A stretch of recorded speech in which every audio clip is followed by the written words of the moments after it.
Gracias por acompañarnos en esta transmisión. Antes de comenzar, querríamos compartir contigo algunos materiales sobre el tema de hoy que podrían resultar de interés. En el chat te vamos a dejar los enlaces. Primera llamada.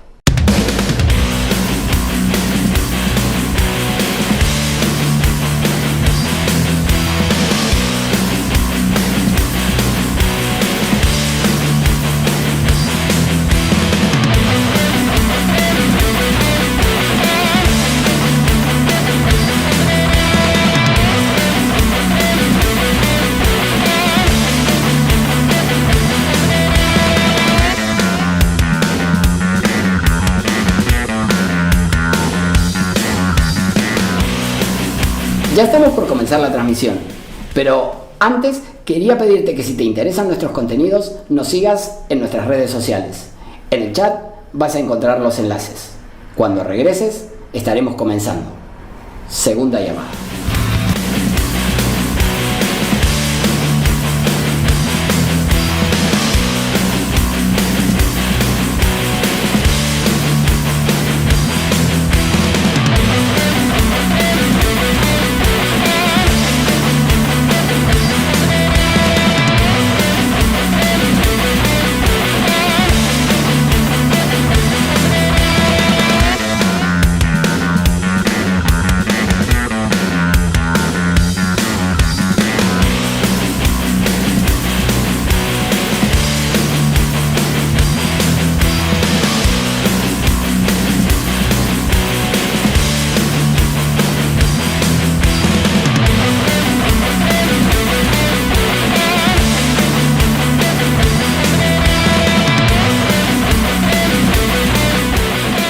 Esta es la tercera llamada. Comencemos de una vez.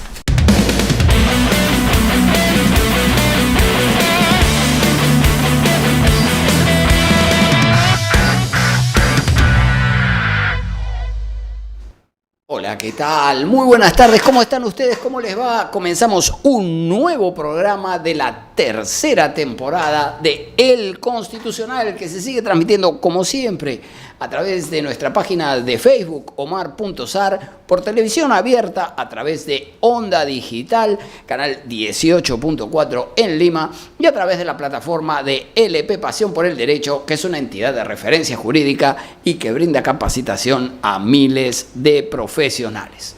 Como siempre decimos, El Constitucional es un programa multimedia que se transmite por web, por redes sociales y por televisión abierta. ¿Qué más pueden pedir los seguidores del derecho constitucional? Les vamos a pedir, eso sí, que nos dejen su like en esta transmisión, que se incorporen como colaboradores de nuestra página de Facebook para que el material que producimos llegue a más cantidad de gente. En el programa de hoy, luego de nuestra presentación sobre las modificaciones del Código y las interpretaciones que ha realizado al respecto el Tribunal Constitucional, vamos a entrevistar al doctor Cristian Donaire Montesinos, que es un reconocido constitucionalista, es co-conductor del programa Contacto Legal junto a Julio César Salomé y además es profesor de la maestría en Derecho Constitucional de la Universidad de San Martín de Porres, toda una autoridad en la materia. Así que no se pierdan la entrevista que vamos a tener en unos minutos más.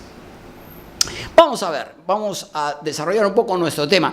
El 23 de julio del año 2021, menos de 2 años atrás, se publicó el nuevo Código Procesal Constitucional que introdujo una serie de novedades como la prohibición del rechazo liminar de la demanda, es decir, el rechazo de plano, la evaluación de la procedencia en el primer acto del proceso, la posibilidad de no emplazar a los jueces demandados en el amparo o habeas corpus contra resoluciones judiciales y nuevas reglas de competencia en el proceso de habeas corpus, entre otras novedades importantes. En los comentarios de esta transmisión les dejamos el enlace a los 10 programas de El Constitucional en los que analizamos todas las novedades introducidas por el nuevo Código Procesal Constitucional. Y justamente con los guiones de esos programas, entre muchos otros, es que se editó el libro que ha publicado LP Pasión por el Derecho, La Constitución en las redes.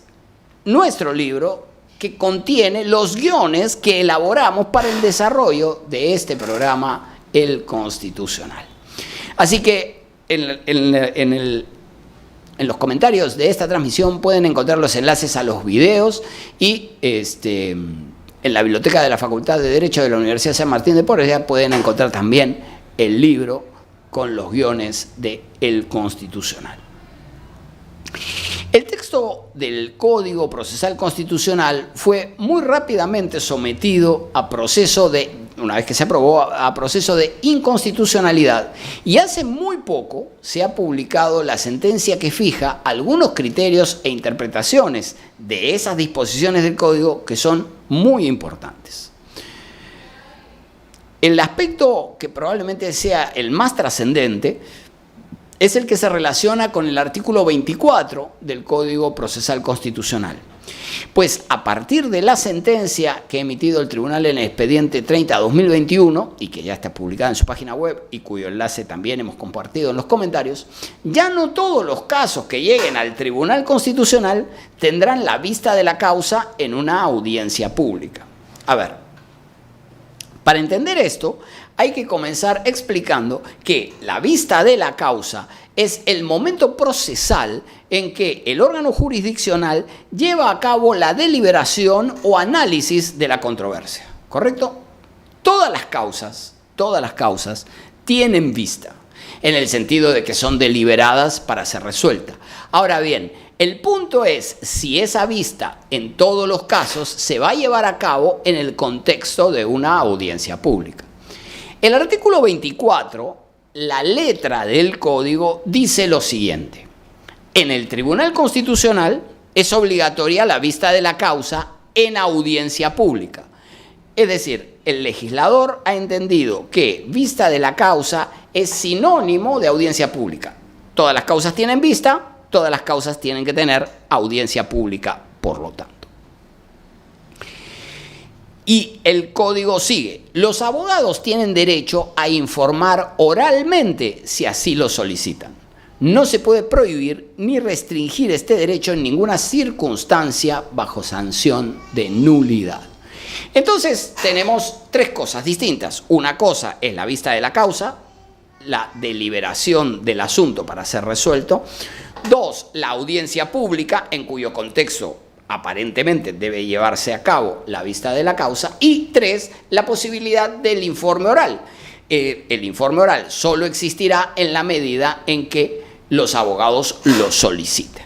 Entonces, vista habrá siempre en audiencia pública, y habrá informe oral en esa vista que se lleva a cabo en la audiencia si es que el abogado lo solicitó. Esa es la lógica del Código. Sin embargo, en la sentencia del expediente 30/2021, cuyo enlace, insistimos, pueden encontrar en los comentarios de la transmisión, el tribunal interpretó lo siguiente. Presten atención, el segundo párrafo del artículo 24, que es el que hemos leído, del Código Procesal Constitucional. El primer párrafo se refiere a la procedencia del recurso de agravio constitucional, ¿no?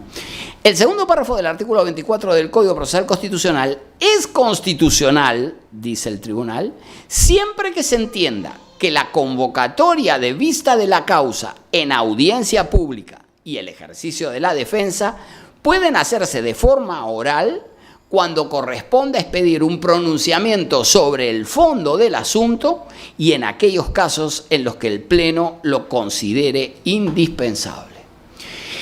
Entonces, lo que se está diciendo aquí es que vista de la causa no es sinónimo de audiencia pública. Es decir, puede existir casos en los que todos los casos, insisto, tienen que tener vista, pero esa vista no necesariamente en todos los casos debe llevarse a cabo en una audiencia pública. ¿Cuándo? Según el tribunal, no se llevará a cabo en una audiencia pública cuando se vaya a emitir una sentencia de improcedencia. ¿Por qué? Porque dice que tendrá vista de la causa cuando considere indispensable cuando lo considere indispensable el Pleno o cuando se vaya a emitir una sentencia sobre el fondo del asunto. Entonces, esto implica que todas las causas tendrán vista, pero no en todos los casos. Tal acto se va a llevar a cabo en el contexto de una audiencia pública. De acuerdo con la sentencia, tendrán vista en audiencia pública aquellos casos en los que corresponda expedir un pronunciamiento sobre el fondo del asunto, una sentencia que declare fundada o infundada la demanda, o aquellos casos en los que el Pleno del Tribunal Constitucional considere indispensable que se debata en audiencia pública un asunto. Entonces, queda claro que en aquellos casos en los que se vaya a declarar improcedente la demanda, ya sea porque no se refiere al contenido constitucionalmente protegido del derecho, porque existe una vía ordinaria que resulta igualmente satisfactoria, porque el demandante ha recurrido a la vía paralela para la tutela del derecho fundamental o cualquier otra de las causales de improcedencia del artículo 7º, entonces, en ese caso, no habrá vista de la causa en el contexto de una audiencia pública, ¿sí? Entonces, es previsible que en estos supuestos de sentencias de improcedencia, el Tribunal Constitucional publique directamente la sentencia sin convocar, en ese caso puntual, para una audiencia pública. El sustento de este asunto tiene que ver con que el Tribunal no tiene posibilidad material de llevar a cabo las miles de audiencias públicas que tendría que realizar si cada asunto que tiene que resolver debiera llevarse a cabo en una audiencia pública. Y creo que tiene sentido deliberar en audiencia pública aquellos casos en los que la demanda no resulta manifiestamente improcedente. Por otra parte, esta interpretación que el tribunal realiza del artículo 24 del Código tiene sentido y es concordante con la regulación que tiene el propio Código Procesal Constitucional. A ver, piensen que, de acuerdo con el artículo 12, los jueces prescinden de la audiencia única si la demanda es manifiestamente improcedente. A ver, veamos esto. El artículo 6 del Código dice que la demanda no puede ser declarada improcedente in limine. Por lo tanto, la evaluación de la procedencia ya no se hace luego de la presentación de la demanda, sino que el legislador ha diferido ese momento hasta el momento posterior a la contestación de la demanda. No es que no se vaya a evaluar la procedencia, por supuesto, en algún momento procesal se evaluará la procedencia de la demanda, pero esa evaluación no se llevará a cabo luego de la contestación, luego de la demanda, sino luego de la contestación. Es decir, todos los casos tendrán admisorio, traslado, y luego de la contestación el órgano jurisdiccional deliberará sobre la procedencia de la demanda. Ahora bien, ¿en qué caso habrá audiencia pública? ¿En qué caso se llevará a cabo la audiencia que el juez fijó al admitir la demanda? Pues solo en aquellos en los que vaya a emitir un pronunciamiento sobre el fondo del asunto. En los demás, dice el artículo 12, cuando la demanda resulte manifiestamente improcedente, el juez emitirá una sentencia de improcedencia y prescindirá, lo dice con todas las letras, prescindirá de la audiencia pública. Esa misma lógica que tiene el Código respecto del procedimiento en la instancia judicial es la que el Tribunal Constitucional ha aplicado al trámite ante su propio estrado, ¿correcto? Entonces, tenemos que el artículo 24 ha sido interpretado en este sentido. El legislador asoció vista de la causa con audiencia pública, el tribunal dice, eso no es contrario a la Constitución, en tanto se entienda que se va a emitir un pronunciamiento sobre el fondo del asunto. Las improcedencias pueden salir con vista, sin informe oral, ¿correcto? Y naturalmente, con vista y sin audiencia pública, lo que presupone naturalmente que no habrá informe oral si no hay audiencia pública. Esto, por supuesto, requerirá que haya un informe escrito para la defensa de del derecho de defensa de las partes, ¿no? Sin duda. El Tribunal Constitucional, en la sentencia de este caso, dijo lo siguiente. El caso de la inexigibilidad de una audiencia en grado de apelación, por otro lado, claro, porque también este tema de la audiencia pública se debatía respecto del habeas corpus, ¿correcto? Y de que en segunda instancia no iba a haber vista de la causa. Entonces, el tribunal también interpreta este problema respecto de la prohibición de vista de la causa en el proceso de habeas corpus. Y dice lo siguiente: el caso de la inexigibilidad de una audiencia en grado de apelación en los procesos de habeas corpus procura que, ya vencido el agresor en primera instancia, el medio impugnatorio no sirva para dilatar el caso. Todo lo contrario, el juez constitucional es el que debe asegurarse de resolver no solo con los elementos necesarios, sino con la urgencia con la que un pedido de tutela debe ser tratado, y el habeas corpus de sobremanera. Esto dice el Tribunal Constitucional en relación con la legitimidad de la inexistencia de vista de la causa si es que no lo ha solicitado la parte demandada en el proceso de habeas corpus. Así que tenemos aquí un segundo aspecto, que es el relacionado con esta regulación que tiene el Código Procesal Constitucional. Si ustedes se fijan en nuestra página de Facebook, van a encontrar, publicamos hoy en la mañana, un cuadro que sistematiza todas estas interpretaciones que ha realizado el Tribunal Constitucional de las disposiciones. Hemos analizado el tema de la vista de la causa en el artículo 24 y hemos analizado este tema de que no hay vista de la causa salvo que el demandante o el favorecido lo solicite, que es lo que han establecido los artículos 23, inciso o literal A, y el artículo 37, inciso 8. En la regulación específica del proceso de habeas corpus. Muy bien.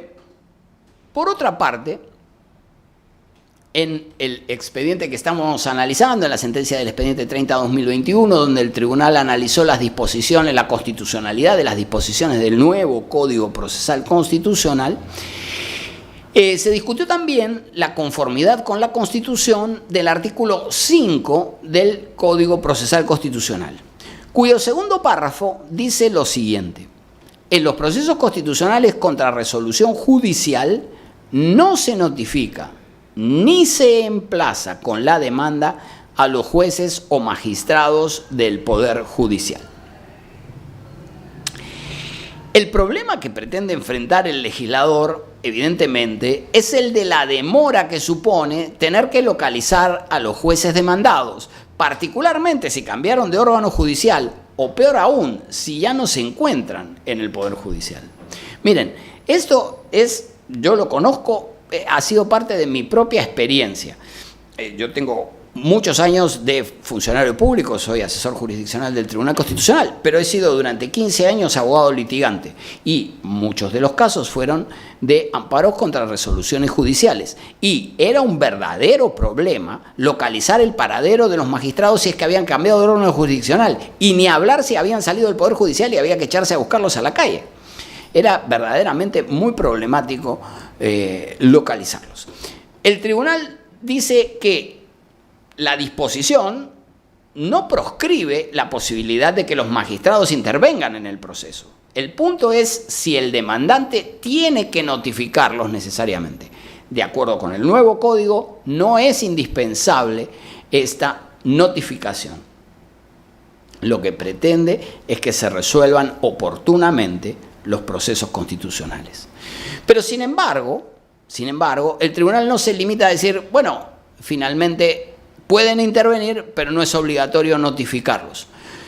Dice lo siguiente: interpretó que el artículo 5 del Código Procesal Constitucional es constitucional al no impedir que el Poder Judicial desarrolle un sistema de comunicación interno entre la Procuraduría Pública de dicho Poder del Estado, que es quien defiende al órgano, y los jueces demandados, aquellos que expidieron las resoluciones cuestionadas, por medio de los procesos constitucionales, a efecto de que tomen conocimiento oportuno de dichos procesos sin afectar la celeridad procesal ni las garantías del debido proceso.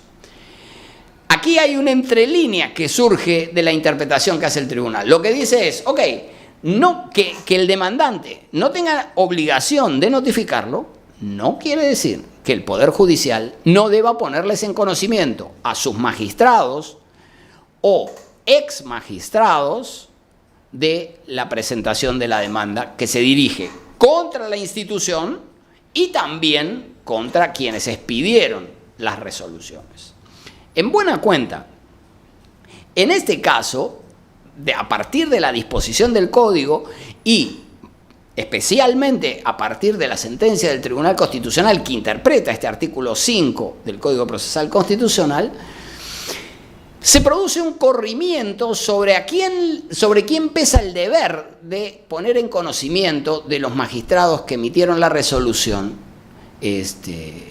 ¿Quién tiene el deber de comunicar la existencia de la demanda de amparo?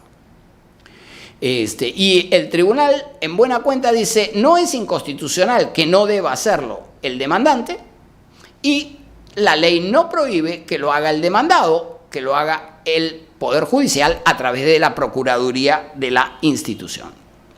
La Procuraduría responde por la institución y comunica tiene el deber de comunicar a los magistrados demandados y estos naturalmente podrán intervenir en el proceso constitucional si lo consideran oportuno. Pero ya ha dejado de existir el deber de notificarles con la demanda. Entonces, en conclusión, este tercer aspecto, la interpretación del Tribunal Constitucional acaba trasladando la responsabilidad de comunicar la demanda a los jueces que pidieron la resolución al propio Poder Judicial y lo saca de la órbita de aquel que presentó la demanda. Por otra parte, y como destacábamos al principio, otra de las novedades trascendentes, aunque creo que no es una buena idea, es la prohibición del rechazo liminar que establece el artículo 6. El artículo 6 pretende evitar los rechazos liminales arbitrarios, es decir, que se saque rápidamente un problema cuyo fondo no se quiere analizar, ¿correcto? Pero en realidad esta es una falacia porque la prohibición de rechazo de plano no supone que la demanda no va a ser declarada improcedente. De hecho, el artículo 7 establece las causales de improcedencia y son básicamente las mismas que existían antes de la reforma, ¿correcto? Al prohibir el rechazo de plano, solo se está difiriendo, como explicábamos antes, solo se está difiriendo el momento de la declaración de improcedencia, que ya no será el de la resolución número 1, no será de plano, sino que se realizará luego de la contestación de la demanda. Es decir, solo se retrasó el momento de la decisión.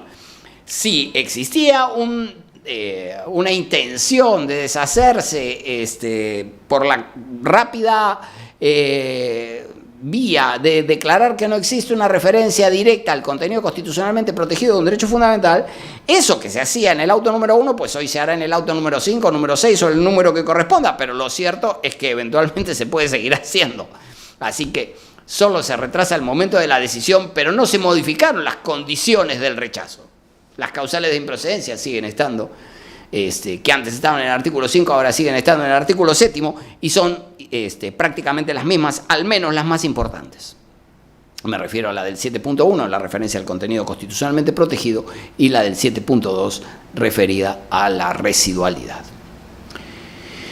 Por otra parte, nosotros hemos advertido que debe inaplicarse la prohibición de rechazo liminar cuando se trate del caso de demandas que resulten manifiestamente disparatadas, extravagantes, porque creo yo que no puede ser que haya que notificar al gobierno de los Estados Unidos de que una persona le demanda para que restablezca su estado físico, atlético y fornido, como sucediera, por ejemplo, en el expediente 491-2007, donde una persona demanda al embajador de los Estados Unidos para que le restablezcan su estado atlético y fornido anterior a ser torturado, y cito, por satélites electromagnéticos operados por la CIA. Casos como este no pueden ser objeto de análisis, no puede ser objeto de trámite y tampoco puede ser que el Perú haga un papelón internacional notificando una demanda de esta naturaleza.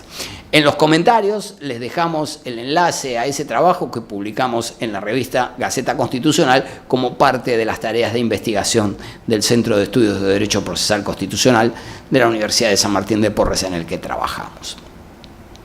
Por último, vamos a señalar que el nuevo Código Procesal Constitucional, en el nuevo código, el legislador ha establecido que la resolución que ordena la actuación inmediata de la sentencia es inimpugnable. Es decir, si el juez entiende que debe procederse a la ejecución de la sentencia, al cumplimiento de la sentencia en sus propios términos, es decir, la actuación inmediata de la sentencia recurrida, tampoco procede el recurso y por otra parte añadió que tampoco procede el recurso de apelación respecto del requerimiento de información que formule el juez en el proceso de habeas data, en el artículo 64. Así que establece que hay dos resoluciones que resultan inimpugnables: la que dispone la actuación inmediata de la sentencia y la que aquella mediante la cual el juez requiere información al demandado. A ver, el constituyente garantiza el derecho a la pluralidad de instancia en el inciso 6 del artículo 139. Ahora bien, pluralidad no quiere decir que necesariamente deban ser dos instancias, es decir, se cumple con que haya más de una, es decir, decisión y revisión es lo que exige el constituyente. El derecho a la pluralidad de instancia no implica que todo tipo de resoluciones deban ser apelables, ¿verdad? Efectivamente, a partir del caso de Fujimori, en el expediente 4235-2010 habeas corpus, el tribunal subrayó que las sentencias, los autos que ponen fin al proceso y las medidas restrictivas de derechos necesariamente debían tener recurso impugnatorio para garantizar este derecho fundamental. Pero, sin embargo, la inclusión de la apelación en el resto de los casos es una competencia del legislador. Por lo tanto, no existía ni existe, y el tribunal ha sostenido la constitucionalidad de esta lógica, un deber de que todas las resoluciones sean apelables. Por lo tanto, cuando establece que no son impugnables el requerimiento judicial de información del artículo 64 o la actuación inmediata de la sentencia del artículo 26, y cuando dice que estas decisiones no son impugnables, no se ha afectado el derecho a la pluralidad de instancias. Muy bien, lo vamos a dejar aquí. Y después de la pausa vamos a conversar con el profesor Cristian Donaire Montesinos, que es un reconocido constitucionalista, profesor universitario, amante de los cómics y de los videojuegos, nos hemos enterado hace poco, una gran personalidad. No se lo pierdan. Pausa y regresamos.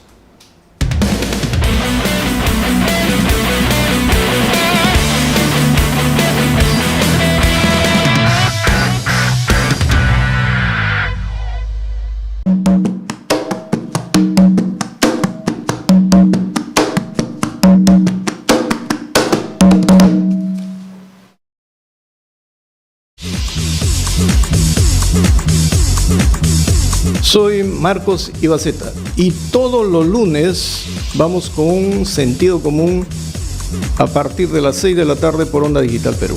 Los esperamos.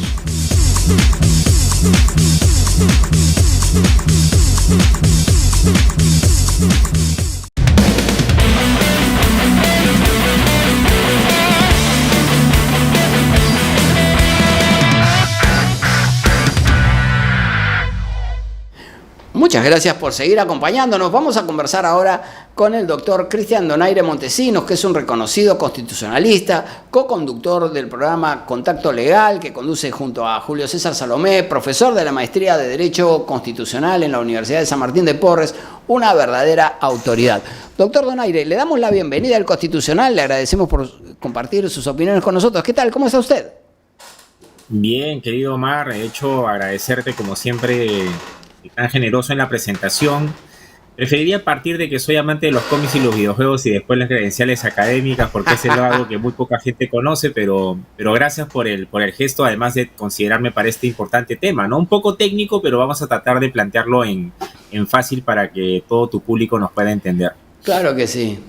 ¿Cómo ves, Cristian, la interpretación que ha realizado el tribunal respecto de que la convocatoria de la vista de la causa en audiencia pública y el ejercicio de la defensa se harán en forma oral, pero solo cuando corresponde emitir un pronunciamiento sobre el fondo del asunto o en aquellos casos en los que el Pleno del tribunal lo considere indispensable? Bien, para empezar, me parece interesante que volvamos a un esquema que pensábamos haber dejado en el pasado con el tema de la sentencia interlocutoria denegatoria, porque es una aproximación, y ahí quería que mencionar quizás antecedente para que nuestro público nos entienda. Antes de esta actual conformación, el Tribunal Constitucional, como sabemos, había emitido el precedente constitucional vinculante Vázquez Romero, en el que había planteado algunas consideraciones para que pudiera, sin tener que llegar efectivamente a esta audiencia pública, eventualmente pronunciarse y rechazar estos recursos de agravio que no tuvieran trascendencia constitucional, que no tuvieran una fundamentación o que sean producto de casos que ya se han estado desestimando y por lo tanto, por lógica de uniformidad jurisprudencial, correspondería seguir el mismo temperamento, entre otros, ¿no? Entonces, ahora, esa sentencia interlocutoria denegatoria o este precedente Vázquez Romero, no neguemos que causó mucha polémica porque, por un lado, se decía quién es el tribunal para decidir, para restringir el acceso a la justicia constitucional y autoimponerse él la agenda de qué casos lleva a audiencia pública y qué casos no. Eso hay que decirlo porque hay un sector que no ve con buenos ojos esta posibilidad. Pero también es cierto que el derecho constitucional y el derecho procesal constitucional no puede estar al margen de la realidad, porque si no nos quedamos en lo que dice la norma y en el control abstracto, pero tenemos que hacer también control concreto, a pesar de que este es un control normativo al que tú has estado refiriendo porque es una sentencia de un proceso de inconstitucionalidad. Y creo yo que aquí tenemos que incorporar un elemento de realidad, y hay una cuestión que si tú quieres verdaderamente privilegiar el acceso a la justicia constitucional, no puedes sobrecargar a un tribunal con llevar a cabo audiencias públicas en absolutamente todos los casos que llegan vía recurso de agravio, porque si no, al final el proceso constitucional no alcanza su fin. O sea, vamos a que pueden pasar años, ojalá no pasen décadas, pero para que al final el caso termine recibiendo una decisión definitiva de parte del tribunal. Además, Cristian, ningún órgano jurisdiccional del mundo lleva a cabo una vista de la causa de todos los asuntos que entran, ¿no? Ni aquí, ni absolutamente. Mucho menos la Corte de los Estados Unidos. La Corte Suprema de los Estados Unidos recibe unos 8.000 solicitudes de certiorari anuales y ve unas 100 y resuelve unas 50. Ahora, aquí lo que me parece importante rescatar para que no quede el tufillo de que el tribunal ha sacado de la chistera el argumento de que él puede definir si es que solamente el caso va a tener pronunciamiento sobre el fondo o cuando lo considere indispensable hacer una audiencia pública para resolver el fondo, porque primero tiene una base en el propio código de la cual está partiendo para tomar esta posición. Y esto creo que es un dato relevante porque bajo el esquema anterior se invocó la autonomía procesal del Tribunal Constitucional, que es una institución controversial, también hay que decirlo. Pero en este caso el propio código, digamos que le da la puerta de entrada al tribunal porque el temperamento es, oye, si el juez de primer grado, que no tiene la sobrecarga que en lógica de embudo, porque esa es la lógica de embudo, la del Tribunal Constitucional, o sea, todos los casos llegan bajo lógica de embudo vía recurso de agravio al Tribunal Constitucional y literalmente el tribunal termina siendo un cuello de botella para resolver todos esos casos que llegan. Y ese cuello de botella se agrava si vas a plantear audiencia pública en todos los casos que lleguen. Entendámonos, entonces, este embudo del que tú hablas es centenares de órganos de primera instancia, decenas correcto. De salas superiores y un único tribunal constitucional en el que desembocan todos los casos de todos los órganos correcto. A nivel nacional cuando se trate de resoluciones denegatorias correcto. De segundo grado, ¿no? Claro, entonces la lógica del embudo, que es un poco gráfica para que nuestro público imagine la posición en la que está el tribunal, es que todo eso que llega al final se vuelve un embudo y puede terminar siendo ya no solamente un embudo, sino un cuello de botella para todos esos justiciables que necesitan encontrar decisión definitiva o solución definitiva a su caso, y tienes un tribunal que en todos tiene que estar programando audiencia pública, lo cual además humanamente termina siendo prácticamente imposible cumplir con la urgencia y celeridad que lo demanda un proceso constitucional. Entonces, pero yo quería hacer énfasis en la base normativa por la que el tribunal incorpora este tema, porque para quien ha leído la sentencia, en la demanda no se entra a discutir este punto en relación con el Tribunal Constitucional, sino que la puerta de entrada es la discusión sobre en qué momento o en qué casos van a haber audiencias públicas o no, y en particular caso del habeas corpus, que es solamente cuando el demandante así lo requiera vía apelación, y de ahí se agarra el tribunal para decir, a ver, acá un segundito. Así como en el caso de esta demanda se pone en discusión el tema de cuándo hay audiencia pública, esta es mi oportunidad para precisarlo también yo como Tribunal Constitucional en el caso que me corresponda a mí entrar a tallar vía recurso de agravio.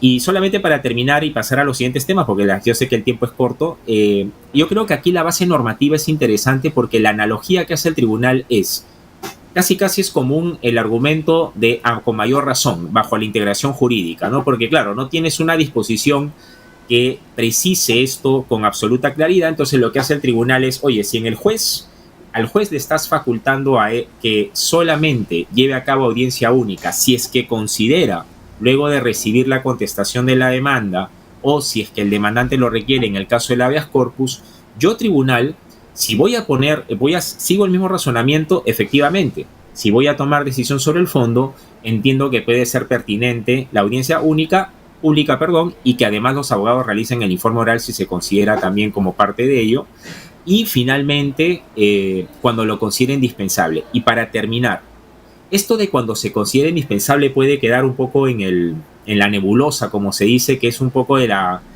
el cajón desastre del que mañana más tarde pueden entrar algunas cosas o sacar algunas. Yo diría, para quienes nos están escuchando y se preguntan, ¿y cuáles son aquellos otros casos en los que se considera indispensable?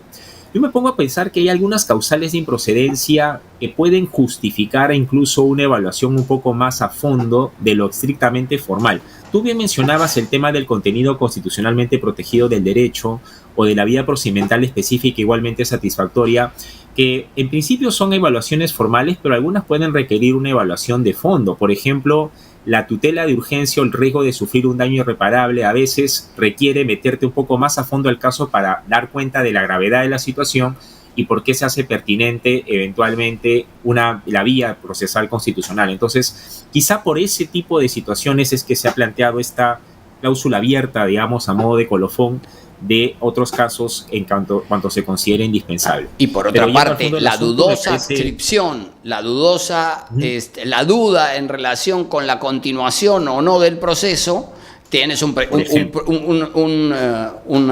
principio específico en el título preliminar que dice proactione, ¿no? Es decir, correcto, si existe duda sobre la continuación, pues entonces debes continuarlo, ¿no? Entonces, correcto, digamos, correcto, esta sería una razón adicional para que aquellos debates que pudieran ofrecer aspectos controvertidos respecto de la adscripción prima facie o no al contenido del derecho de la demanda o de la urgencia o la gravedad de la afectación y un fundamental, esto potencialmente podría requerir una audiencia pública.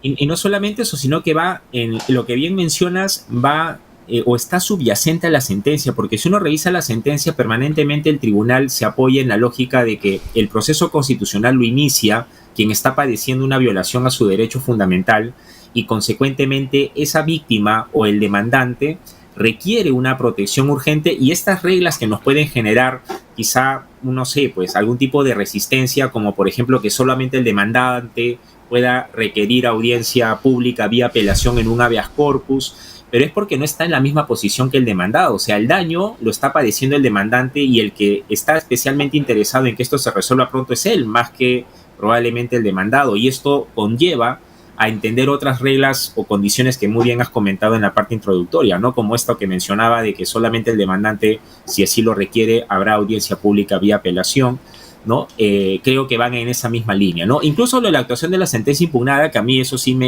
tengo mis reparos con el temperamento del tribunal de esta sentencia, pero ahí lo podemos conversar. Claro que sí, por supuesto, porque, a ver, te refieres al tema de la inimpugnabilidad, porque efectivamente este tema de la audiencia pública con la que hemos comenzado el desarrollo de nuestro tema, ¿no? Que creo que es el asunto más fuerte de los que trae, la novedad más fuerte que trae esta sentencia, ¿no?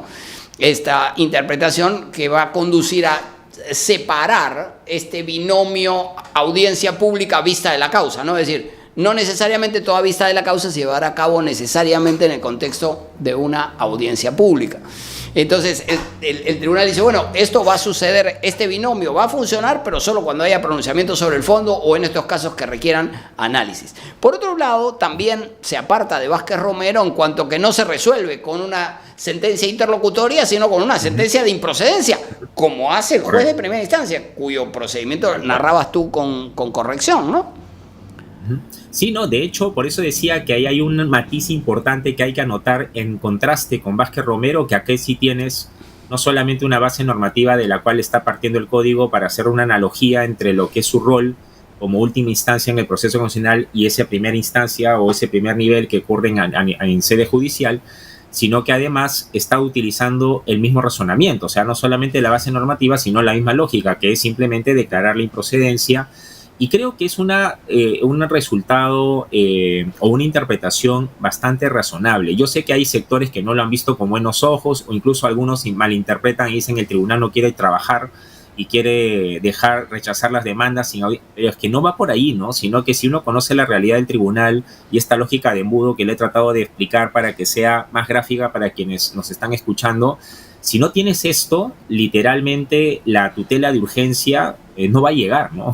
Lamentablemente no va a ser el caso y vas a tener procesos cuyas audiencias únicas van a estar programadas 2, 3 o 4 años después, y eso pues evidentemente pone en tela de juicio qué tan urgentes van a terminar siendo nuestros procesos constitucionales. Entonces creo que es, quieras o no, tarde o temprano, que nos cueste aceptarlo, tenemos o necesitamos un tribunal que sea, como, salvando las diferencias, una suerte de certiorari para que realmente llegue a atender esas demandas de tutela apremiante en última y definitiva instancia. De lo contrario, es un mito que nuestros procesos van a ser resueltos en esos plazos tan breves que esperemos que algún momento se cumplan, ¿no? Porque de hecho desde ya estamos al debe en eso también.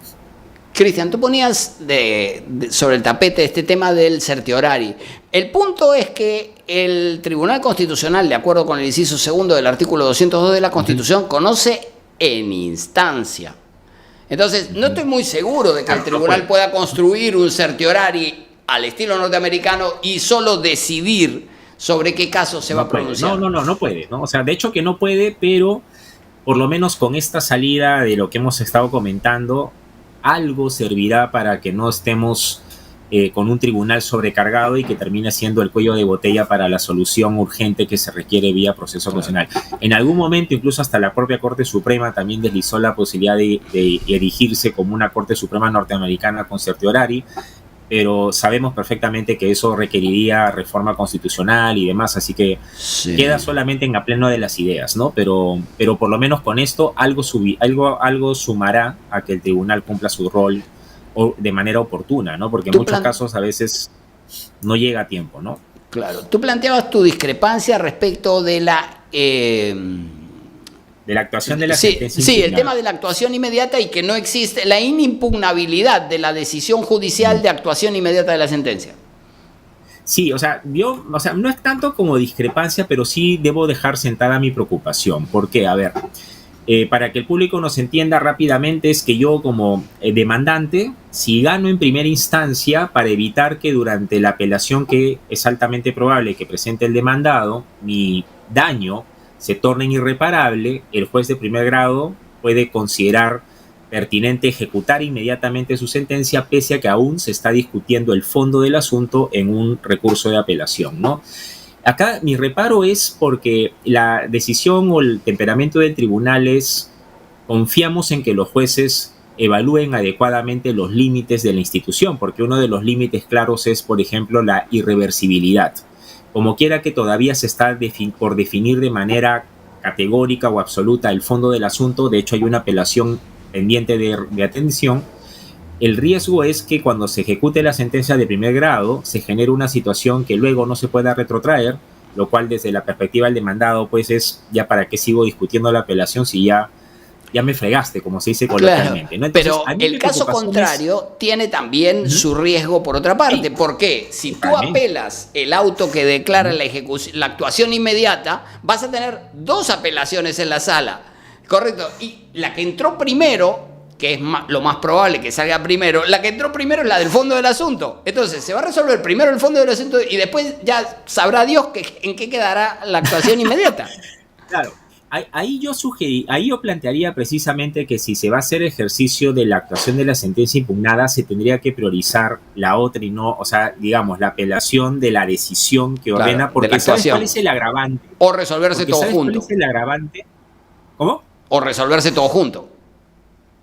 Claro, pero es que ¿cuál es el agravante que también hay que sumar dentro de esta receta? Es que esa decisión de que se ejecute la sentencia de primer grado se va a mantener durante todo el proceso, ¿no? O sea, hasta que termine. Esa es la disposición del código, literal. O sea, ya una vez que el juez de primer grado amarró, entre comillas, complicó, entre comillas, o eventualmente, esperemos que no sea el caso, perjudicó al demandado con la actuación inmediata de su sentencia, ya no hay vuelta que darle. Quedas en esa situación vinculado o amarrado hasta que acabe el proceso. Y eso es algo que a mí también creo que sería importante sumar al análisis. El tribunal en la sentencia, y esto hay que decirlo, no se pronuncia sobre si es conforme con la Constitución o no. No digo el carácter inimpugnable porque dice que no es inconstitucional, por lo que muy bien señalabas tú, no todas las decisiones judiciales tienen que ser apelables, pero esquiva la posibilidad de entrar a pronunciarse sobre si es conforme con la Constitución mantener la medida hasta que termine el proceso. Y el argumento del tribunal en la sentencia es: el demandante no nos ha dicho nada sobre el punto o no ha ofrecido argumentos que pongan en tela de juicio la constitucionalidad de la disposición, y por tal razón no voy a emitir ninguna posición u opinión al respecto. Ese punto a mí se me ha generado, te soy bien honesto, como una sentencia que podría haber dicho más en ese extremo. Porque si ha utilizado la conexidad en alguna medida para definir cuándo hay audiencia pública o no en recurso de agravio, bajo esa misma lógica podrías haber empleado la conexidad, entre comillas, para definir si es constitucional ya no solamente el carácter inimpugnable de ordenar la actuación inmediata de la sentencia, sino conservar tal situación hasta que termine todo el proceso, lo que no ha emitido posición. Entonces, si tú sumas, no puedo apelar como demandado a la actuación inmediata de la sentencia, y por si eso fuera poco, esa situación la voy a tener que soportar sí o sí hasta que termine el proceso que está de por medio. ¿Y qué pasa si es que durante el trámite del proceso hay elementos que ponen en tela de juicio la verosimilitud de esa decisión que ha sido sustentada en primer grado? Cuando digo verosimilitud, ahora, es para ¿cómo equipararlo estás como un esquema entendiendo esto? cautelar. Porque si la sala revocó en segunda instancia la decisión estimatoria de primera, mientras tramita el recurso de agravio, ¿se mantiene la actuación inmediata? No debería. En principio pareciera que no, porque si la sala revocó esa decisión, totalmente, pareciera que no continúa surtiendo efecto.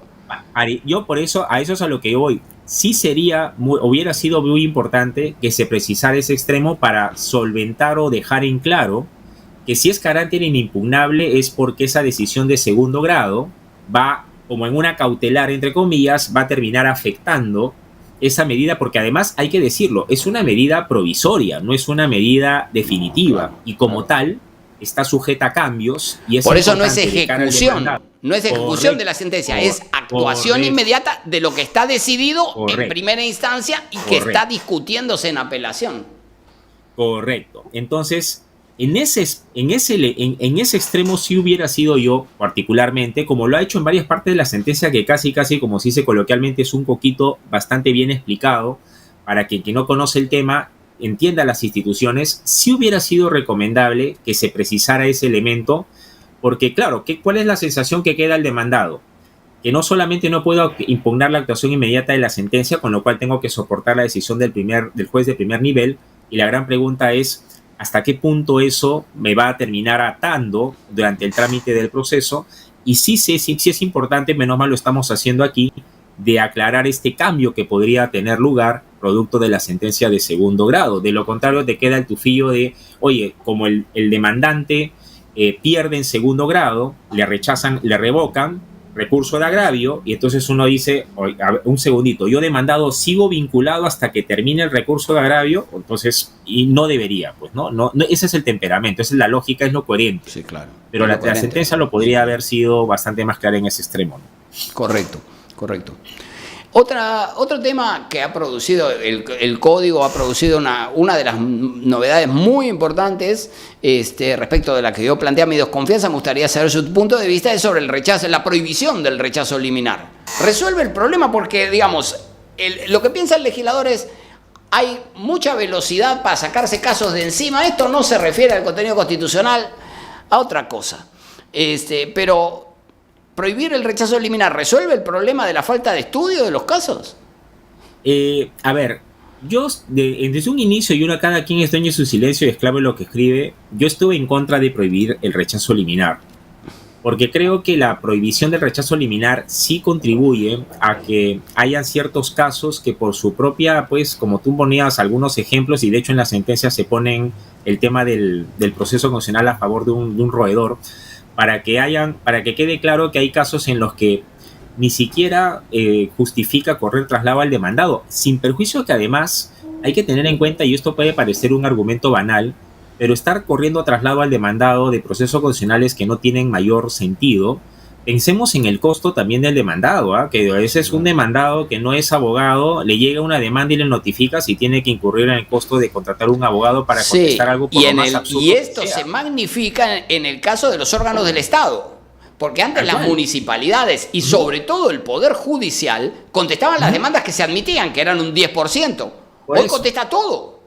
Desde el disparate más grande hasta la demanda más importante y eventualmente fundada.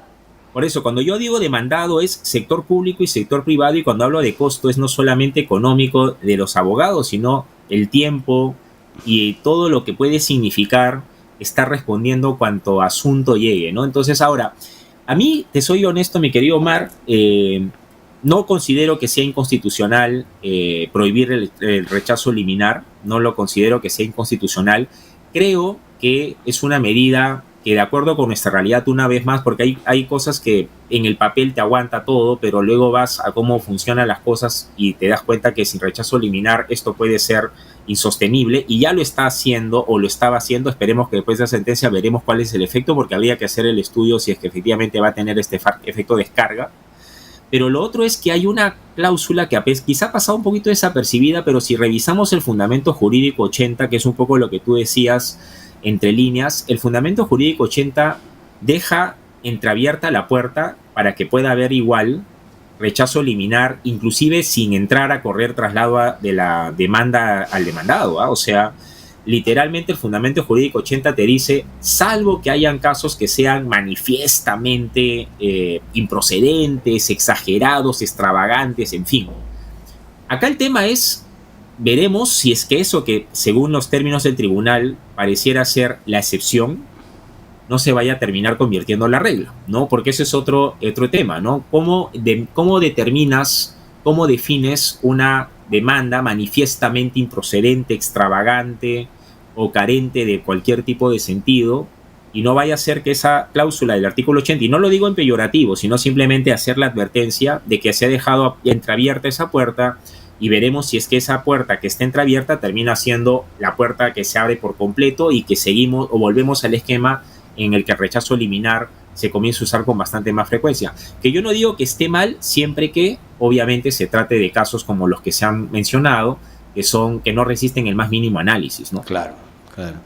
Una última cuestión, Cristian, porque nos gana el tiempo, es la relacionada con el traslado a los jueces demandados, ¿no? El tribunal señala que el Poder Judicial debe desarrollar un sistema de comunicación interno y de alguna manera le deriva al propio Poder Judicial la comunicación a sus magistrados o eventualmente exmagistrados. ¿Cómo ves esta interpretación que realiza sobre el artículo 5 del Código? A ver, confieso que al principio me costó aceptarla, porque yo era de los que, incluso nuevamente, lo puse por escrito de que esta disposición violaba el derecho a la defensa, pero ahora si te pones a pensar, ¿qué pasa cuando se demanda una entidad pública X? Y no pensemos solamente Poder Judicial.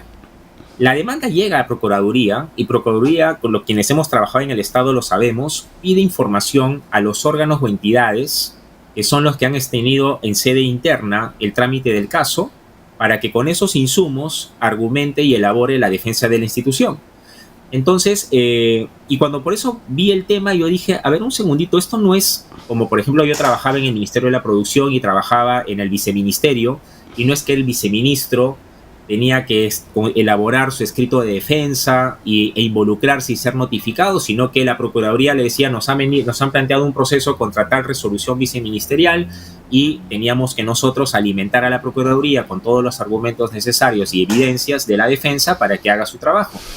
Entiendo que lo que el tribunal ha planteado es precisamente eso, o sea, tratando de hacer una analogía para quienes trabajan en el Estado o quienes no, es básicamente que tú tienes una puerta de entrada o una mesa de partes para los procesos judiciales, que es la Procuraduría, a ella le llega la demanda y en sede interna es que le preguntas a todos, a ver, denme todos los, si quieren que la institución termine bien parada en este proceso y no termine por la pata de los caballos, me tienen que dar todos los elementos para que yo construya la defensa de la institución. Esa es la analogía que se ha hecho, o que entiendo yo que está detrás, que es una lógica que, repito una vez más, se aplica en todas las entidades públicas, por lo menos en las que yo he tenido oportunidad de trabajar. Ese es el esquema en el que se articulan esfuerzos dentro de la institución para su defensa. Y rápido, porque además tiene solo, en 10 días tiene que estar la contestación presentada, cual, digamos. O sea, así si que le sumas la urgencia tienes que informar y rápido. Claro, si le sumas la urgencia y la celeridad, más sentido todavía te hace, ¿no? Entonces, yo entiendo que esto no es inconstitucional, que no viola el derecho a la defensa. La discusión puede ser si es que quieres optimizar más el derecho a la defensa de las jueces y jueces, pero que sea inconstitucional por ese esquema que se utiliza para otras entidades públicas y ejercer la defensa de la institución, no lo creo, ¿no? Quizás si quieres ser más tuitivo, más protector y los quieren, pero que lo vea y un elemento intrínseco o esencial al derecho a la defensa y que por lo tanto de aquí en adelante las juezas o jueces se queden en situación de indefensión. En estricto creo que no es el caso, porque finalmente ese es el esquema, como se decía en la demanda y en la sentencia, de la defensa institucional. O sea, yo sé que tú presentas la demanda contra la sentencia y tal, pero es como cuando yo presento la demanda contra la resolución viceministerial y no pretendo que sea el viceministro el que venga y me responda la demanda, sino el procurador del ministerio en el que está ubicada esa entidad, ¿no? Entonces, creo que ese es el razonamiento que está detrás y me hace bastante sentido que sea así. Repito, si le sumamos la celeridad y urgencia con la que se tienen que tramitar estos procesos constitucionales. En 10 días, con la lamentable inestabilidad que suele ocurrir además en nuestro sistema de justicia con quienes ejercen la labor judicial, con mayor razón también, ¿no? Sí, claro. Cristian, te agradezco muchísimo por tu generosa atención, por tus respuestas y por tu claridad y didáctica. Muchísimas gracias por acompañarnos. Encantado, gracias a ti. Un abrazo. Un gran abrazo y hasta otra oportunidad. Muchísimas gracias. Y con ustedes también, muchísimas gracias por acompañarnos en esta transmisión. Recuerden apoyar nuestro trabajo, dejen su like, compartan este video, incorpórense como colaboradores de nuestra página de Facebook Omar.Sar y los esperamos la semana próxima en un nuevo programa de la tercera temporada de El Constitucional. Ya nos vemos.